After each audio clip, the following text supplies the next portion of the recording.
Bismillahirrahmanirrahim. Assalamualaikum warahmatullahi wabarakatuh. Nama saya Andre Bidaya. Dalam video kali ini saya akan menjelaskan materi tentang pendidikan Pancasila. Ada 3 pembahasan yang saya akan jelaskan. Yang pertama yaitu landasan pendidikan Pancasila, yang kedua yaitu tujuan pendidikan Pancasila, dan yang ketiga adalah fungsi dan kedudukan Pancasila.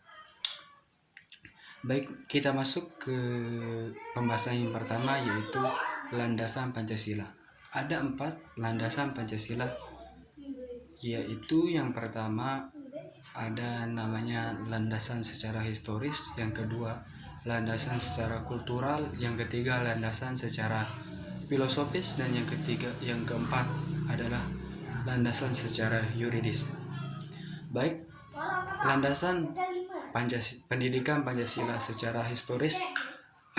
Jadi, secara historis bahwa nilai-nilai yang terkandung dalam setiap sila Pancasila sebelum dirumuskan dan disahkan menjadi dasar negara Indonesia secara objektif historis telah dimiliki oleh bangsa Indonesia sendiri.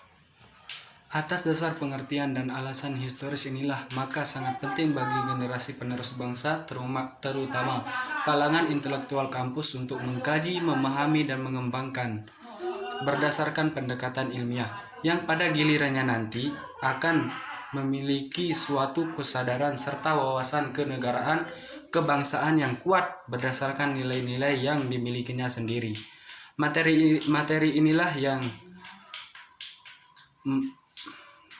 inilah yang dalam kurikulum internasional disebut civic education, yaitu mata kuliah yang membahas tentang nasional filosofi bangsa Indonesia. Hal ini harus dipahami oleh seluruh generasi penerus bangsa, karena bangsa Indonesia secara historis memiliki nilai-nilai kebudayaan, adat istiadat, nilai-nilai keagamaan yang secara historis melekat pada bangsa Indonesia sendiri.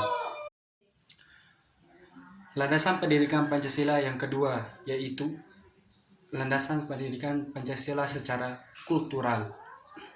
Berbeda dengan bangsa-bangsa lain, bangsa Indonesia mendasarkan pandangan hidupnya dalam bermasyarakat, berbangsa, dan bernegara pada suatu asas kultural yang dimiliki dan melekat pada bangsa itu sendiri. Yang ketiga yaitu landasan pendidikan Pancasila secara filosofis. Secara filosofis, bangsa Indonesia sebelum mendirikan negara adalah sebagai bangsa yang berketuhanan dan berkemanusiaan.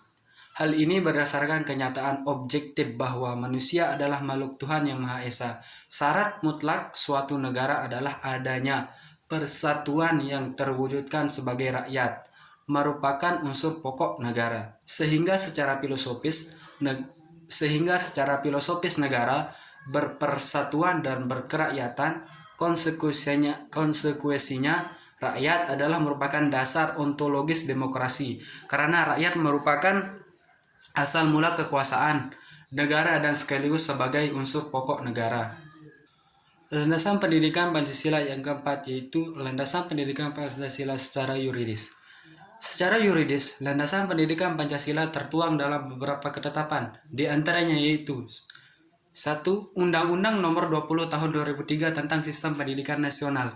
Pasal 1 Ayat 2 disebutkan bahwa sistem pendidikan nasional berdasarkan Pancasila. Hal ini mengandung makna bahwa secara material Pancasila merupakan sumber hukum pendidikan nasional. Yang kedua yaitu tertuang dalam Undang-Undang PT Nomor 12 Tahun 2012 Pasal 35 Ayat 3 secara eksplisit dicantumkan bahwa kurikulum pendidikan tinggi wajib memuat mata kuliah pendidikan agama, pendidikan Pancasila, pendidikan kewarganegaraan, serta bahasa Indonesia. Yang ketiga, landasan pendidikan Pancasila dijelaskan dalam SK Dirjen Dikti Nomor 43-Dikti-Kep-2006. Dijelaskan bahwa misi pendidikan kewarganegaraan adalah untuk memantapkan kepribadian mahasiswa agar secara konsisten mampu mewujudkan nilai-nilai dasar Pancasila, rasa kebangsaan, dan cinta tanah air dalam menguasai dan mengembangkan ilmu pengetahuan dan teknologi. kita ke pembahasan materi yang kedua, yaitu tentang tujuan pendidikan Pancasila. Di sini, tujuan pendidikan diartikan sebagai seperangkat tindakan intelektual yang penuh tanggung jawab yang berorientasi pada kompetensi mahasiswa pada bidang profesi masing-masing. Pendidikan Pancasila bertujuan untuk menghasilkan peserta didik yang berperilaku 1. Memiliki kemampuan untuk mengambil sikap yang bertanggung jawab sesuai hati nuraninya. Yang kedua, memiliki kemampuan untuk mengenali masalah hidup dan kesejahteraan serta cara-cara pecahannya. Yang ketiga, mengenali perubahan-perubahan dan perkembangan ilmu pengetahuan teknologi dan seni, serta yang keempat, memiliki kemampuan untuk memaknai peristiwa sejarah dan nilai-nilai budaya bangsa untuk menggalang persatuan Indonesia.